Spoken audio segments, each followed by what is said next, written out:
My friend was calling me. I was like, dude, there's like people here waiting for you. And we pulled around the corner. There's like 100, 200 people was there. In the corner of the street in Los Angeles. My name is Jon Orc. I'm the lead guitarist and vocalist of Hemorage. We're an independent band from San Francisco. We don't play at venues or work with promoters, or we're not on a record label. We're kind of just doing everything ourselves. When we tour, we just pull up to a place and we just play and sell some merch. We also make our own merch too, so it's a game changer. We have a screen printing shop on the other side of our warehouse, and yeah, we just kind of do things independently. We consider ourselves, the kind of music that we play, we consider ourselves a crossover band.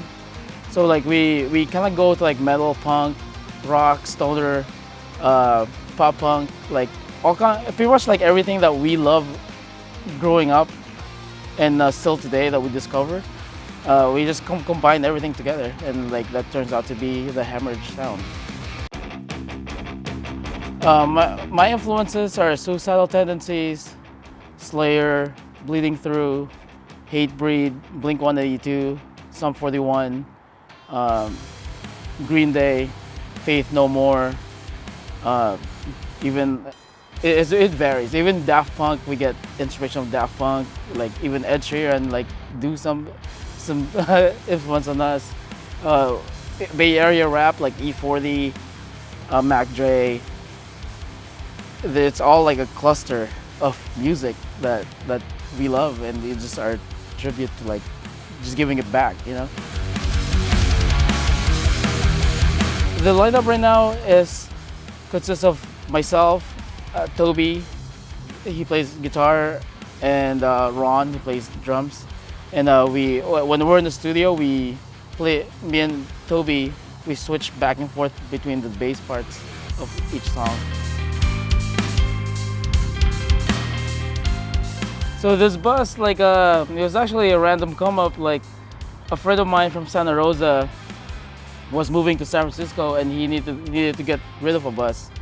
And before that, we already have an ambulance that we would play out of, and we were trying to crash shows. We did like the Misfits. I think we did Death Angel and all that stuff.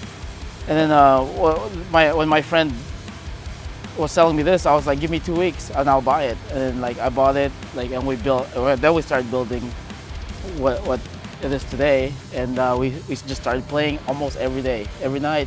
There's a concert. We're just gonna pull up at the end, and from there we end up like selling enough merch that we're starting to pay off ourselves, and we started touring, and then more income came in, and then we started doing other shit.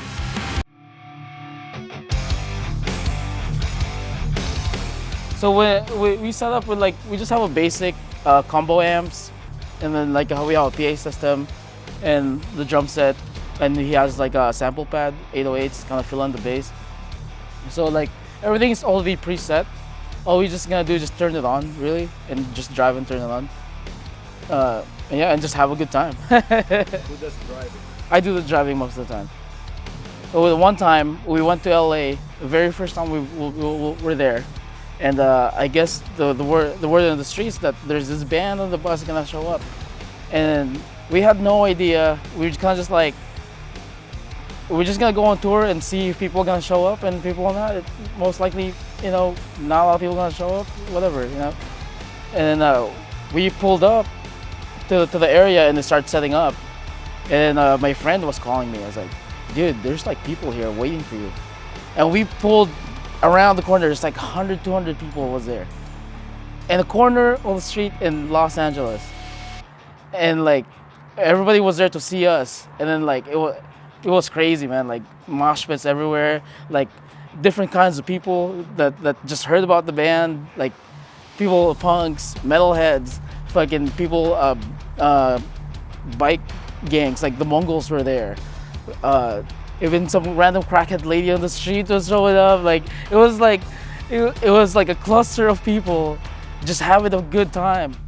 One time people get on the bus, on top of the bus, climbing. People climbing through walls. Dude, it's amazing. Like just to be able to like have the freedom to like just go somewhere, and then people rock out with us. It's inspiring for them, inspiring for us, and everyone just having a good time, you know. And no rules. We were in San Diego. We were crashing the Exodus show.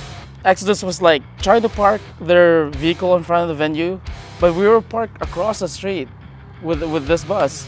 So they were kind of, it was kind of throwing them off. So they couldn't parallel park properly because we're kind of in the way.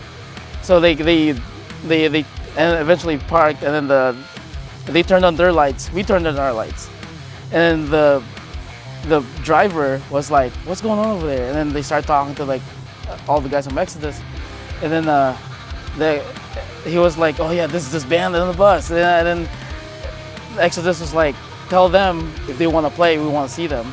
So we watched, and then like we started playing, and then the cops showed up and trying to kick people off the streets because people are like coming across the street and in the middle of the street fucking moshing.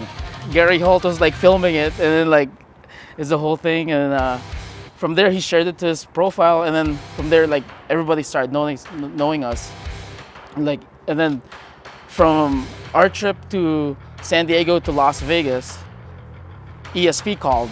I mean, sent us a message. It's their AR, Tony. We thought it was like a scam at first because who's this? Who's Tony? Who's this guy? And then I looked him up.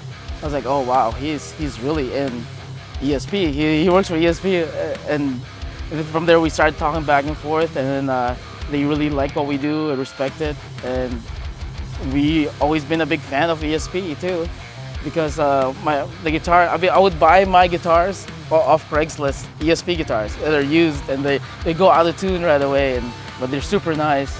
You know, it was just like a full circle because like I would see Metallica and all my favorite bands would play ESP guitars. So like just to be able to like be on that roster is just like it's so cool, and it was unexpected.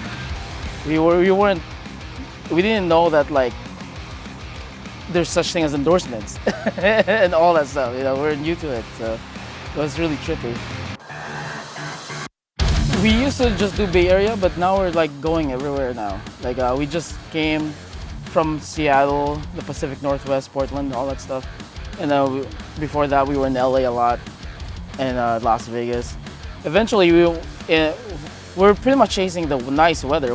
So it's like the East Coast would start cooling down like around October. So we're gonna be out there. We're gonna be playing out there. So yeah, we announce it sometimes. We announce our events like on the day off, whenever we feel like really, or if we're touring, we promote a little bit. But yeah, like you can find all our updates on Instagram or Facebook, hemorage.net. That's where like our main website is, and you can see where everything is, and you can go to the shop. Like we run our own websites and stuff like that, but you see a lot of updates on the Instagram page because it's connected to everything. And yeah, it's pretty much it. It's pretty basic.